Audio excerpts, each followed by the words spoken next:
realmente tem o direito de contar a própria história quando a guerra, a memória e a identidade são roubadas? E o amor é tanto salvação quanto sentença. Oi, meu nome é Mariana e hoje eu quero conversar com vocês sobre um livro que me deixou um tanto dividida. Alchemist, de Sen Li Yu.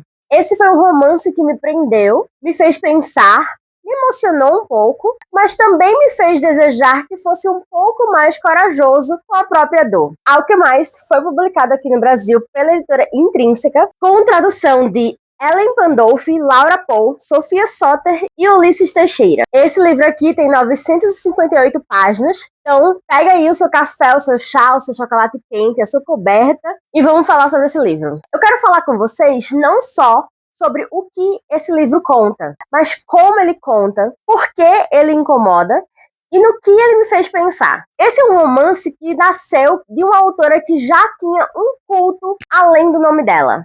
Sen Li Yu é a autora da fanfic Manacle, que foi um fenômeno por ser uma dark fantasy muito sombria, e talvez por isso o mundo esperasse um livro tão brutal, quase insuportável de tão brutal. E ele é, sim, intenso, mas não tanto quanto parece acreditar ser. Helena Marino é uma alquimista professora que, depois da guerra, descobre-se prisioneira, não apenas de um novo regime cruel, mas de sua própria mente. Ela perdeu memórias, teve suas habilidades comprimidas e está numa engrenagem de necromancia e alquimia de qual ela não sabe o quanto participou ou foi usada. No começo do livro, a gente vê a Helena acordar de uma estase, de uma prisão, em que ela perdeu 14 meses de sua vida, além de não lembrar dos eventos anteriores à guerra e descobrir que sua mente foi alterada. E aqui a gente já tem um dos primeiros pontos fortes do livro, esse apagamento que simbolicamente funciona como o trauma que silencia, a história oficial que ignora quem sofreu e a identidade que se fragmenta. A alquimia, a necromancia e a vivimancia, que é um conceito novo que a autora tenta explorar aqui nesse livro, tornam-se metáforas poderosas para essa ideia. O livro interroga: quem sou eu quando não me lembro de mim mesma? Quem me define? Meu passado, meu presente ou os outros que detêm poder sobre mim? Helena não sabe ou não se lembra quem ela era, de quem ela amava ou de quem a traiu. A alquimia, que é transformar a matéria. A necromancia, que é mexer com o morto, com o que sobra depois da morte. E a vivimancia, que é apresentada nesse livro de uma forma meio confusa, como se fosse dar um pouco da sua vida para que uma pessoa que já morreu continue vivendo, ou pelo menos aparentando estar vivo, de certo modo. Tornam-se símbolos poderosos aqui. O que posso recuperar? O que foi destruído? O que foi moldado por outros? Helena está presa não apenas fisicamente, mas mentalmente. E Kane Ferron, que é o seu captor, ocupa uma posição complexa. Meio que um rival acadêmico, interrogador, possível salvador e possível opressor. O livro coloca o poder como algo banal e cotidiano. E não apenas dragões e espadas e coisas fantasiosas, mas regimes autoritários, algemas mágicas, manobras de memória e até reprodução forçada. E aqui entra o segundo grande eixo, o segundo forte tema da história: poder, opressão e agência. Helena está presa não apenas em algemas físicas que atravessam seus pulsos, mas algemas que também estão em sua própria mente, que escondem o que ela é ou era. Ferron, por sua vez, detém o poder. E o livro não faz dele um vilão monocromático, apesar de não mostrar muito bem o que ele realmente quer e pensa. Mas tem algumas perguntas que o fazem ser um pouco complexo. Por que ele está fazendo isso? O que ele mesmo perdeu? Qual o custo da vitória que ele obteve? A guerra terminou, mas o que veio depois? E quem define o vencedor? Quem sobrevive? Quem narra a história? Alchemist traz uma reviravolta interessante, porque a maioria das histórias de fantasia, o herói vence, o reino é salvo e fim. Nesse livro, não. Aqui, o reino foi vencido, o mal governa, e no meio de tudo isso tem uma mulher que tenta se reconstruir, tenta juntar os seus pedaços. O romance entre Helena e Ferron é algo que eu gostei bastante nesse livro. Mas não é um romance exatamente fácil. Ele mistura amor, dependência e violência. Essa relação deles beira o tóxico, a coação, a transferência, o poder que veste pele e desejo. É uma dança perversa. Ela depende, ele controla, o sistema os molda. O romance entre Helena e Kane não é tipo amo, tenho medo, odeio ele, odeio ela. Amo ele, amo ela. Não é essa coisa limpa, confortável, bonitinha. É complexo, violento, problemático. O livro apresenta cenas fortes, tem vários alertas de gatilho no começo do livro, inclusive, e nem sempre a violência descrita aqui é claramente contestada. Aqui temos o romance que encontra a opressão, a dependência e a reconstrução. Quando se fala desse livro, se fala que esse romance não é uma romantasia padrão. Inclusive, a própria autora disse que não considerava o livro como uma romantasy, no sentido habitual da palavra, pois ela não queria um amor aspiracional. A relação que ela traz aqui no livro é obsessiva, ambígua e dolorosa. E por falar em reconstrução, esse é mais um eixo temático bem forte do livro. A reconstrução, o sacrifício e o legado. Porque Helena não está apenas tentando sobreviver. Ela está tentando se tornar alguém novamente. E esse alguém é menos heroína perfeita e mais fragmentada, reconstruída, recosturada. Nesse processo, há vários sacrifícios físicos, mentais e éticos. E tentando conectar isso um pouco ao mundo real, eu trago o seguinte questionamento: quantas pessoas que voltam de traumas não precisam reconstruir partes de si mesmas, sabendo que algo se perdeu para sempre? A questão de legado traz a seguinte pergunta: que história eu deixo para os que vêm depois? Quem dará minha memória? Quem contará o pedaço da guerra que eu participei? Em algumas partes esse livro funciona muito bem, em outras ele peca. Teve momentos em que o livro me prendeu, que me arrastou e me fez doer. E eu gostei disso. A voz da Helena, sua confusão, seus lampejos de quem ela foi, seus silêncios, permite que a leitura seja menos explosiva e mais imersa. E há um mérito enorme em se observar que sobreviver não é vitória, é transformação. Para mim, o ritmo do livro funcionou muito bem. Ele é dividido em 3 partes. Na primeira parte, ele conta o presente. Na segunda parte, ele volta para o passado.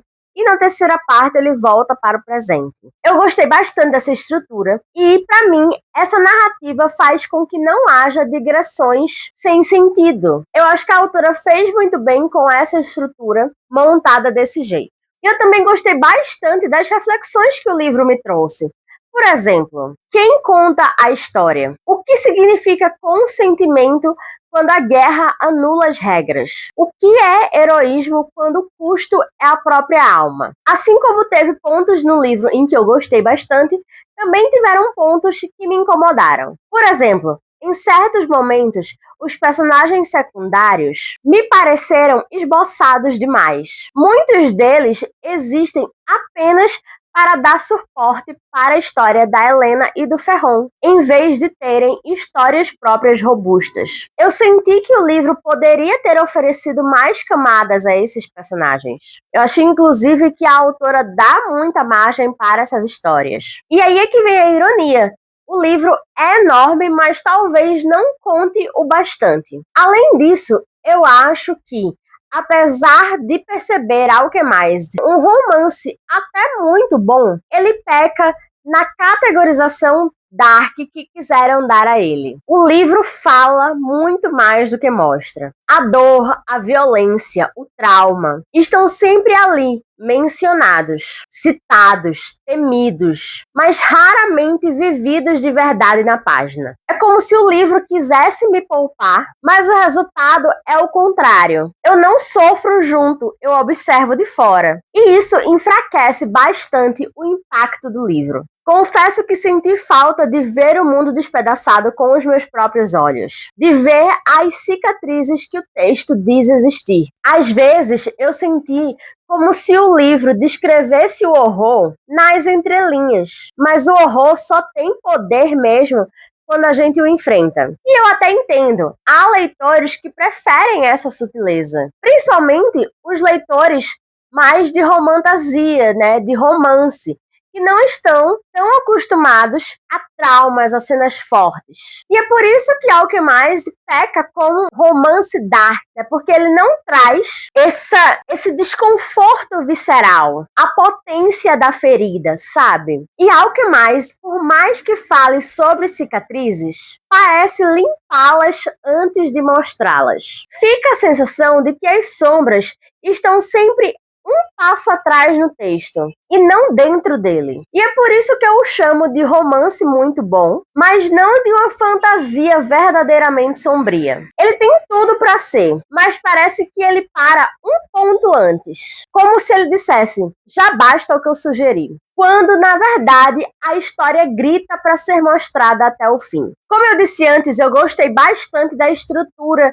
que a autora usou para mostrar os acontecimentos do presente, depois passado e depois voltar ao presente. Quando a gente começa a ler, a gente está com a Helena no agora, no presente, perdida, confusa, sem memória. Eu só sabia o que ela sabia. Eu sentia a dor dela sem saber de onde vinha e sentia o medo dela sem entender o motivo. E eu acho que isso criou uma certa intimidade. Eu lia tentando costurar o sentido daquilo tudo junto com ela. E aí vem a parte do passado, a segunda parte do livro. E tudo muda. A história se abre, as peças se encaixam e de repente tudo que era uma confusão de coisas vira explicação. Aquilo que parecia absurdo ganha lógica. E quando eu terminei essa parte, a sensação foi tão forte que eu quis imediatamente voltar para o começo, para ler o presente de novo, sabendo tudo que eu sabia agora sobre o passado.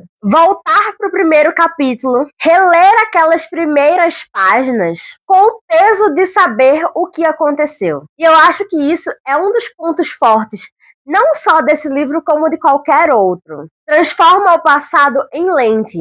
Faz a gente entender que nunca dá para ler uma história uma só vez. Pensa bem, essa estrutura é muito boa. O texto começa com uma mulher quebrada, sem lembranças, e vai destilando gota a gota o que a quebrou. Até que, no final do segundo ato, a gente percebe que também foi transformado junto com ela. E o mais bonito, quando a gente retorna ao presente, a gente percebe que já não é o mesmo leitor. Talvez o que mais me fascine nessa estrutura é o fato de ela conversar tanto com a temática principal do livro, memória. Quando lemos o começo, sem saber o que aconteceu, sem entender nada, estamos no mesmo estado da Helena, fragmentados, perdidos, confusos. E quando voltamos ao início com as respostas, fazemos o mesmo que ela. Reconstruímos, relemos o passado com os olhos da dor. Mas é curioso, ao mesmo tempo que o livro domina essa manipulação do tempo,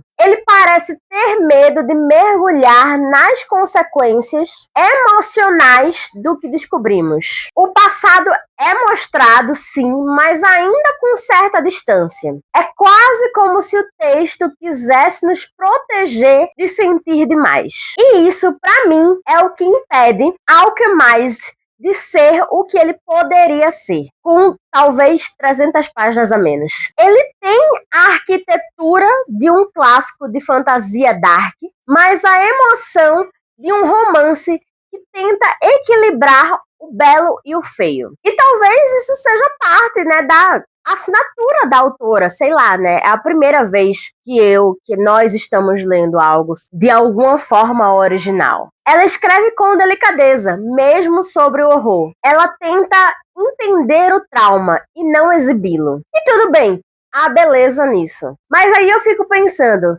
Será que o livro seria ainda mais poderoso se tivesse coragem de sujar as mãos? De qualquer forma, essa dualidade entre o que é dito e o que é mostrado, entre o passado e o presente, é o que faz Alquemais pulsar. Ele é uma história sobre o que lembramos, mas também sobre o que não conseguimos lembrar, sobre a dor que fica nas margens e o amor que às vezes é só um eco daquilo que não conseguimos salvar. E talvez seja isso que me faça recomendar esse livro mesmo com ressalvas, porque há algo profundamente honesto em como Sen Liu constrói os silêncios. Ela entende que nem toda dor precisa gritar, que às vezes o que é dito em sussurro pode marcar mais do que uma cena sangrenta. E eu, como leitora, fico nesse meio termo, desejando que ela tivesse ido mais fundo, mas reconhecendo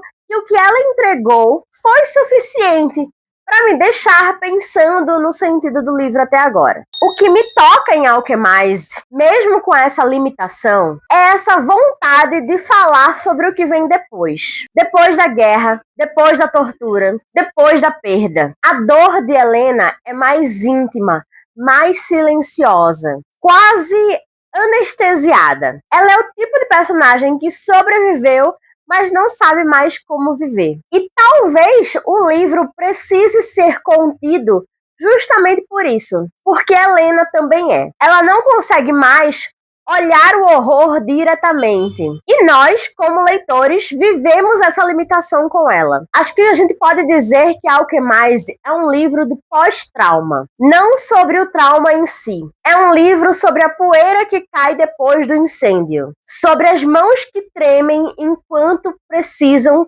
reconstruir uma parede. E eu acho que é aí que mora o poder da leitura, sabe? Entender que nem todo livro precisa gritar, nem todo livro precisa nos destruir para ser verdadeiro. Alguns só precisam sussurrar. E o eco que fica entre um e outro é o que forma nosso próprio repertório de dor, empatia e transformação. Quando eu fechei Alquemais, eu senti algo estranho. Não foi aquele vazio devastador de quando um livro me arranca pedaços. Foi uma sensação mais suave, como uma névoa que fica. Eu sabia que tinha lido algo importante, mas ainda queria mais. Mas mesmo assim, eu fiquei por alguns dias pensando nele. E talvez isso seja a prova de que ele conseguiu o que queria, me fazer lembrar. Porque, no fim, é isso que o livro é. Uma história sobre memória, sobre o que o tempo tenta apagar e o que a gente insiste em guardar. É muito interessante essa coisa da estrutura, né? De começar pelo presente, voltar para o passado e depois voltar para o presente de novo transformada. É o tipo de construção que me faz pensar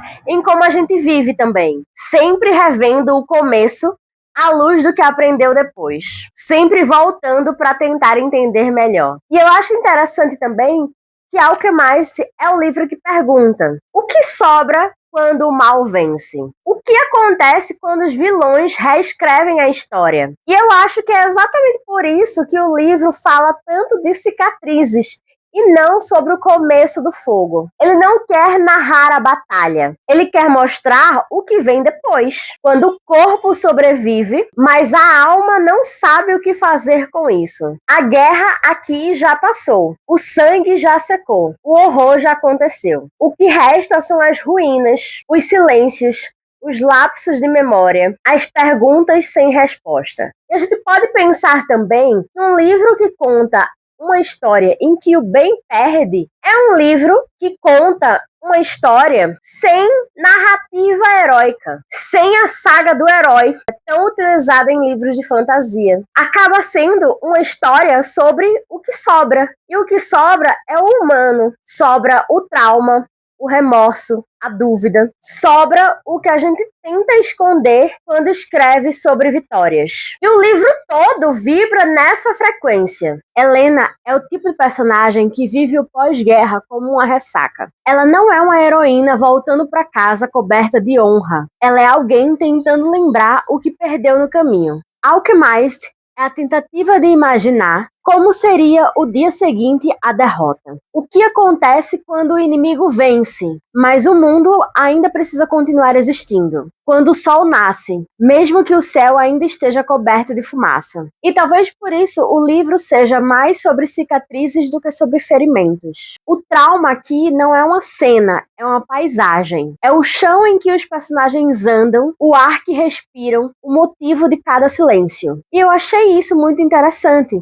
porque a maioria dos livros não foca nisso, até chega a evitar essa temática, esse território. A guerra acaba e o autor coloca fim, mas esse livro começa onde outros param. E pensando bem, eu acho que essa é uma das razões pelas quais eu ainda continuo pensando sobre esse livro, mesmo com todas as minhas ressalvas. Ele não quer o espetáculo da destruição, ele quer a lentidão da reconstrução. Ele não quer o grito, quer o eco. E, no fim, talvez isso seja mais fiel à realidade humana do que qualquer batalha épica. Porque a guerra, de um jeito ou de outro, sempre termina. Mas o depois é o que a gente precisa aprender a viver. E teve outro aspecto em Alchemized que me pegou e me deixou bastante pensativa. A forma como o bem é mostrado. A tal da chama eterna. A princípio, é fácil cair no reflexo que a fantasia sempre ensinou pra gente. Existe o bem e existe o mal. Existe o herói e existe o inimigo. E tudo que a gente precisa fazer é torcer pro lado certo. E eu achei que a Sen Liu meio que desmonta isso, mesmo sem profundidade, com uma calma quase cruel. Quanto mais eu lia, mais eu percebia que essa tal de Ordem da Chama Eterna tinha um brilho meio suspeito. A fé, que deveria ser libertadora, parecia ser coercitiva. As pessoas acreditam, mas porque foram ensinadas a acreditar. Elas obedecem, sacrificam, rezam, queimam, amam, mas sempre sob um olhar vigilante. A Ordem da Chama Eterna é descrita, sem muita profundidade, digo novamente, como a vencedora e a guardiã da memória da verdade. Mas a memória de quem? A verdade de quem? A verdade contada por quem? Eu achei que isso trouxe uma camada de ambiguidade bem interessante para o livro. A religião que move o mundo em Alchemized não é simplesmente o bem absoluto. É uma força política, simbólica, emocional, que molda consciências, reescreve passados e determina o que pode ou não ser lembrado. Em vários momentos eu fiquei bem desconfortável lendo as passagens em que os seguidores da Chama Eterna falam com tanta certeza. Eles falam com a mesma segurança com que os bons falam nos livros de fantasia. Só que aqui, em Alchemized, essa certeza não traz alívio, traz inquietação. É uma fé que se impõe, não que acolhe. E o mais curioso é que o livro nunca te entrega, nunca fala exatamente a ordem está errada. Existe corrupção na Ordem da Chama Eterna. Ele nunca vira e fala, o bem é, na verdade, o mal. Ele deixa a gente perceber, aos poucos, desde o começo, que talvez o bem só pareça o bem porque é quem venceu. E é interessante perceber como a própria Helena traz essas dúvidas dentro de si desde o começo. Ela não é uma seguidora da Chama Eterna, e ela não exatamente é uma pessoa de fé. Ela sempre tem uma dúvida atrás da orelha. E eu gostei muito dessa parte do livro. Eu adoro quando a fantasia me obriga a questionar o que eu tomo como garantido. Porque o gênero, historicamente, foi construído sobre as dualidades. Luz e sombra, certo e errado, pureza e corrupção. Mas a vida não é bem assim. E eu acho que Alchemized traz um pouco disso sim. A fé da Chama Eterna me lembrou muito religiões que prometem salvação total, mas cobram obediência absoluta. É bonito por fora, mas há algo profundamente inquietante. E é aí que o livro se torna político, sem precisar discursar. E, infelizmente, sem muita profundidade. Porque ele mostra o quanto as narrativas sagradas moldam o que o mundo considera verdadeiro. E, se quem escreve essas narrativas são os vencedores, então até o divino é um ponto de vista. É interessante como a Sen Liu faz a religião do livro. Ela não te dá o conforto de um culto completamente corrupto desde o início, fácil de odiar até, mas também não te dá o consolo de uma fé totalmente pura. E eu achei engraçado porque o meu cérebro fez uma relação muito distante aqui. Porque toda a história de Helena e a história que é contada em Alchemist, ela passa por memória e esquecimento, desde o começo até o final. E toda vez que eu pensava nesse apagamento, nesse esquecimento, nessa coisa inteira da memória, eu me lembrava de Hamilton. Sim, o musical do Lin-Manuel Miranda. Eu sei, parece um salto enorme. Sair de uma fantasia que quer ser sombria e cheia de alquimia para um rap da Broadway sobre os pais fundadores dos Estados Unidos. Mas, para mim, Hamilton e Alchemist compartilham um ponto muito específico e muito profundo. Quem vive, quem morre, quem conta a história. No fim, é sempre sobre isso, né? Sobre quem escreve a versão que sobrevive. Ponto invisível em que o musical e o livro se encontram. O poder de contar. O poder de moldar a memória. Porque, no fim, a história é sempre escrita por quem sobrevive. E quem sobrevive, inevitavelmente, muda, né? Um detalhe ou outro. E o mais cruel é que o livro sabe que ninguém vai contar tudo. Sempre vai sobrar alguém esquecido, alguém mal interpretado, alguém apagado. As duas mídias, musical e livro, totalmente diferentes, estão tentando responder a uma pergunta só. Cada uma no seu tempo, cada uma no seu gênero, cada uma na sua dor. O que a gente faz quando percebe que a nossa história não é mais nossa? E eu acho que é aí que é o que mais toca no nervo mais sensível da fantasia moderna. Ele entende que as batalhas mais importantes não são as de espada e feitiço, mas as das narrativas. Quem vence não é quem mata o inimigo, é quem escreve o epitáfio. Quem fica com a palavra final é quem define o que foi bem e o que foi mal. No fim das contas,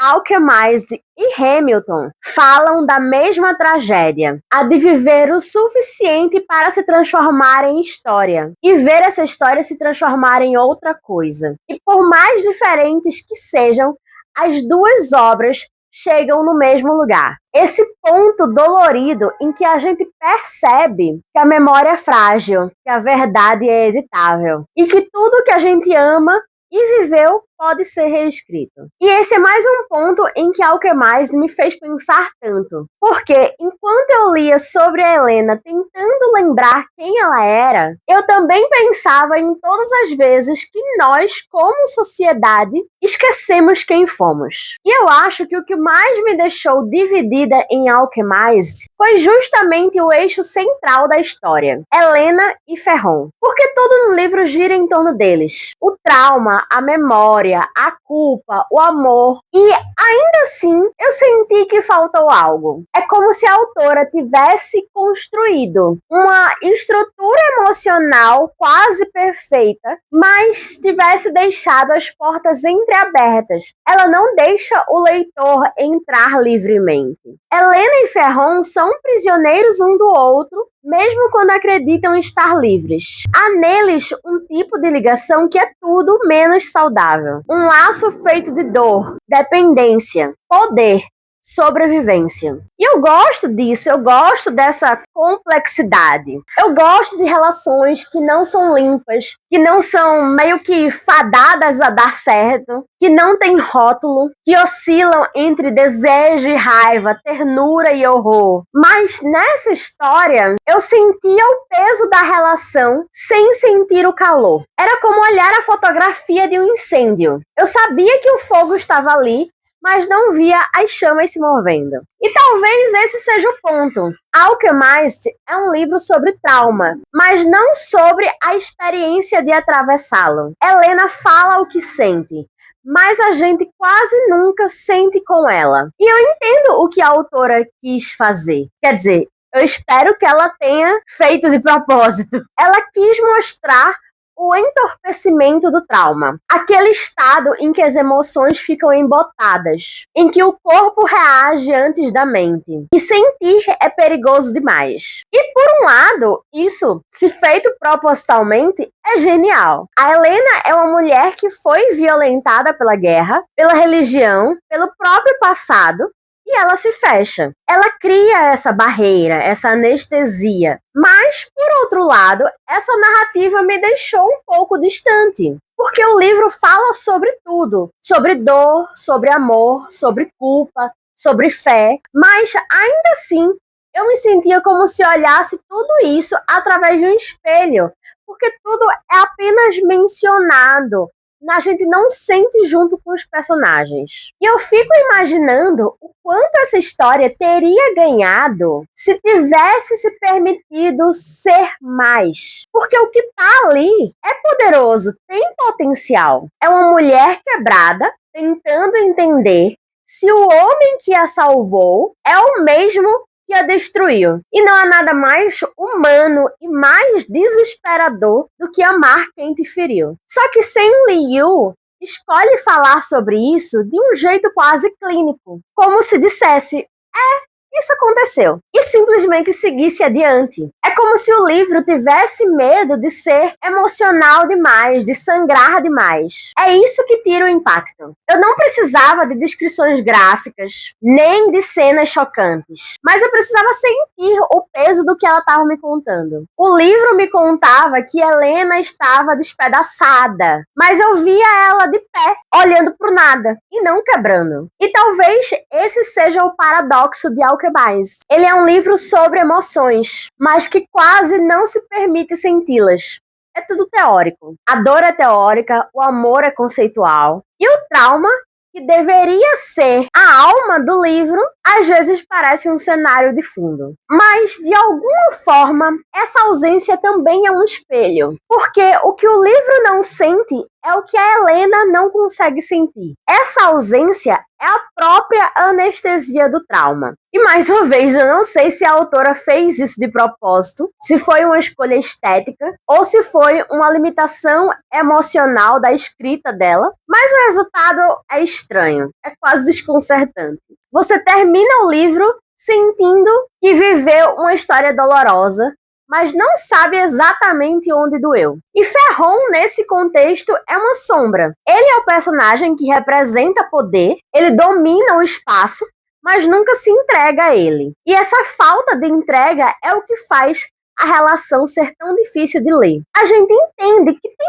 algo ali, uma tensão, uma ligação, até um amor distorcido. Mas tudo isso acontece no subtexto, nunca na carne. E isso, para mim, impediu Alchemist de ser devastador. Ele me fez pensar no que poderia ser, mais do que no que foi. Eu terminei a leitura não com o coração destruído, mas com a mente inquieta. E é uma experiência estranha, porque o livro meio que desperta mais ideias do que emoções. Ele quer ser sentido, mas acaba sendo pensado. E talvez isso não seja exatamente um defeito, mas um tipo de beleza, mas enfim, é estranho. Talvez o silêncio entre Helena e Ferron diga mais do que qualquer diálogo gritado. Talvez a frieza seja a única forma possível de Helena continuar viva depois de tanto terror. E se for isso mesmo, a falta de impacto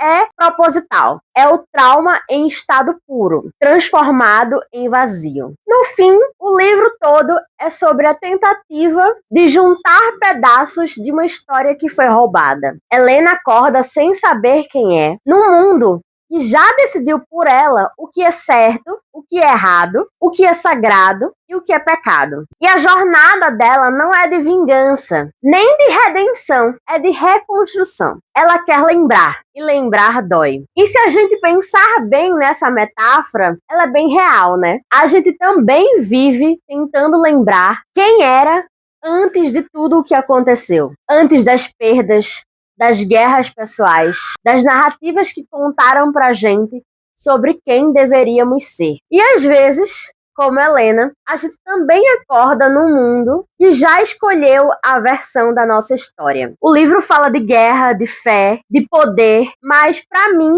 o que fica é a humanidade do esquecimento. Esse espaço onde a gente tenta reconstruir o que foi apagado e percebe que nunca vai voltar a ser o mesmo. Porque não tem volta. A gente pode refazer o caminho, mas o chão muda. Pode relembrar o passado, mas ele nunca volta limpo. E essa é a alquimia de verdade do livro. Transformar o que sobrou em algo novo. E, de certa forma, Alchemized é isso. Uma história sobre sobreviver ao próprio esquecimento. Sobreviver sabendo que talvez ninguém conte a sua versão direito. E seguir mesmo assim. Porque a literatura, para mim, é isso. O lugar onde o que é esquecido ganha uma segunda chance. E Alchemized, com todas as suas falhas, faz exatamente isso. Ele dá voz ao que a história apagou. E me faz lembrar que a gente também pode fazer o mesmo. Com a nossa vida, com as nossas dores, com o que tentaram calar dentro da gente.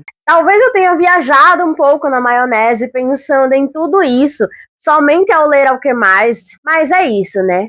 A gente, como leitor, pode transformar uma coisa pequena ou grande em outras coisas pequenas e grandes. E você, me conta, já leu Alchemized? Tem vontade de ler? Gostou da discussão que o livro trouxe à tona? Me conta aqui nos comentários. Se você gostou desse vídeo, não se esquece de deixar seu curtir, se inscrever aqui no canal e ativar as notificações para não perder os próximos vídeos, que saem todas as quintas-feiras. Não esqueçam de mim. Eu fico por aqui. Tchau!